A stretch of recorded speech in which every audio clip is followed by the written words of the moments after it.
Hi there. So I wanted to talk to you about polishing up your jewelry.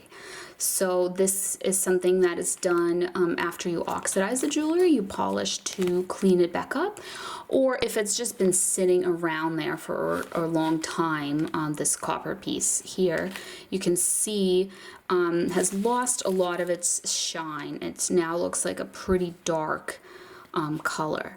So you can polish it to revive it, the same way that you may have polished it to clean it the first time after you've oxidized it. So I wanted to talk to you about how I polish my jewelry and the products that I use to do so. I thought this might be helpful to some of you. So I do have a video where I oxidize a pendant. I'll leave that below, and then I also have a video on using a tumbler.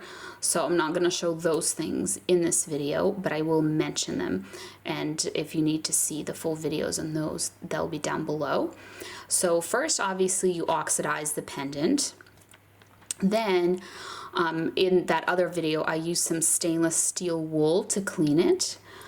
So if you do that, sometimes that might be enough, or sometimes you might want to, give it a little extra polish with these polishing cloths, which I will show you.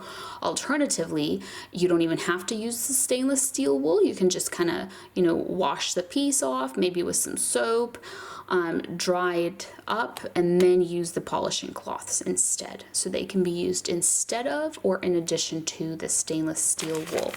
So what these are, they're not cloths, they're pads. These are the cloths, so I'll show you both. So these are Pro Polishing pads from Rio Grande, and they look like, almost like a foamy, thick kind of paper, I guess, but not paper, like if you've ever felt them, you know what I mean. So they're sturdy, and they're quite small, and they have some thickness to it.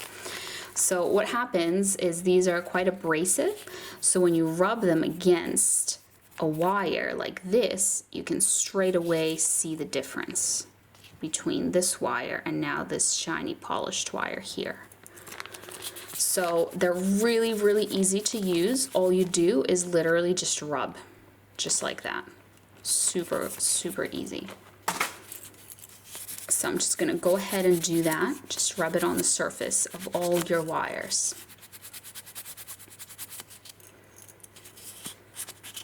And another thing that I like to do with these is I like to bend them. Sometimes bending them helps me get into tight little crevices. And another way that I like to bend them is like this, forming a nice little angle.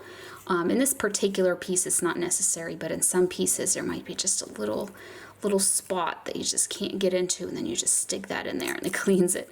So that's a nice thing about them, is you can bend them and unbend them. So I'm going to polish this little bail as well. And then here on the back,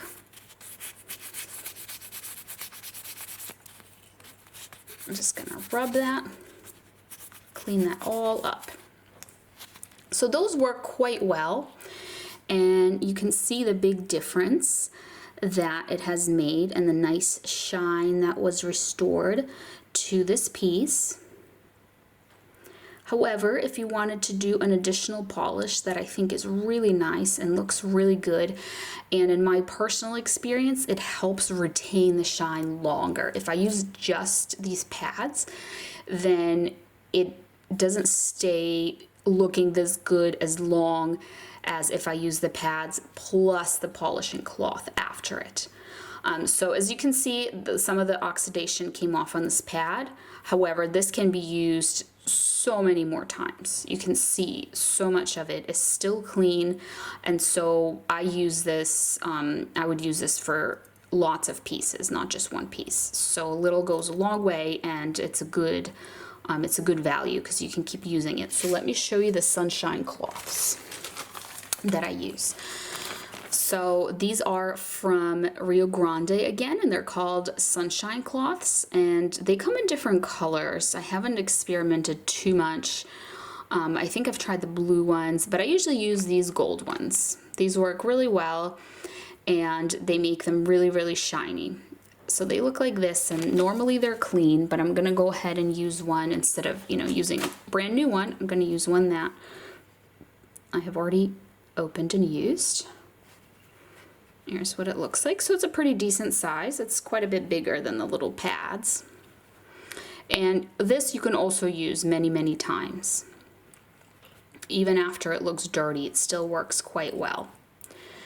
So this, if I were to skip the pro polishing pad step and I just jumped right onto the cloth, it takes a lot more effort and a lot more rubbing because it is not as abrasive as the pro polishing pad. That's why I like to take the majority of the darkness off with the pro polishing pad and then go in with this cloth, and this cloth adds like the shiniest look.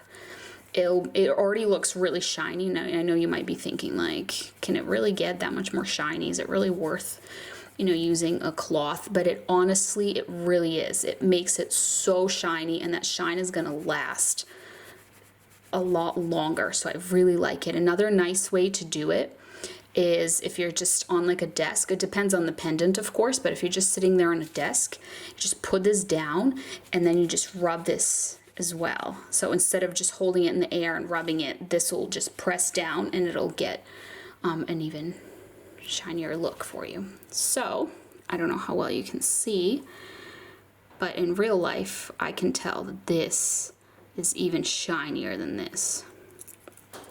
So I'm just gonna go ahead and I'm just gonna rub that.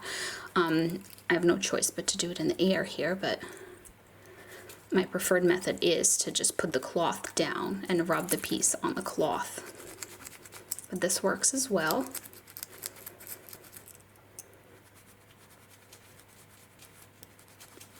And my hands are super dirty now. But our pendant here is so shiny. I should have positioned my camera like this because the window's right there and the light is coming from right there. So you can really see. It is so, so shiny.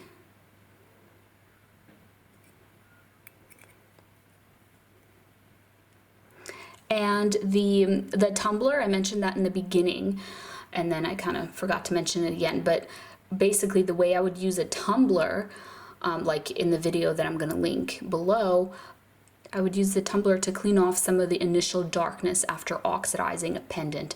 So instead of using stainless steel wool, I would throw my pieces in the tumbler, preferably just the frames without the stone, so you don't have to worry about the stone getting damaged. But I have had good luck with most stones being able to be tumbled if you're not doing it for too long.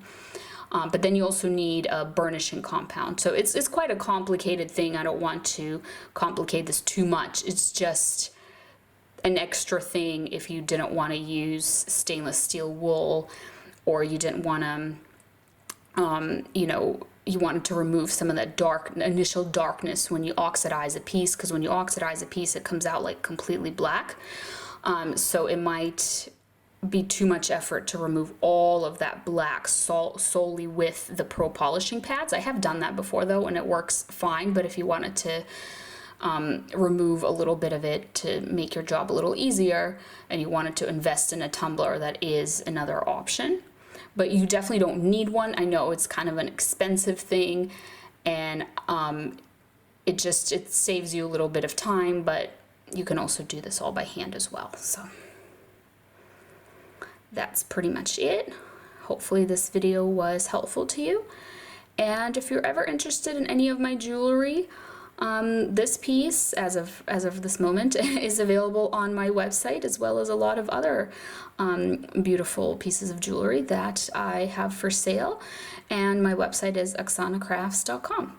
So thank you so much, and I'll link that below as well. Thank you so much, and I will see you in my next video. Bye.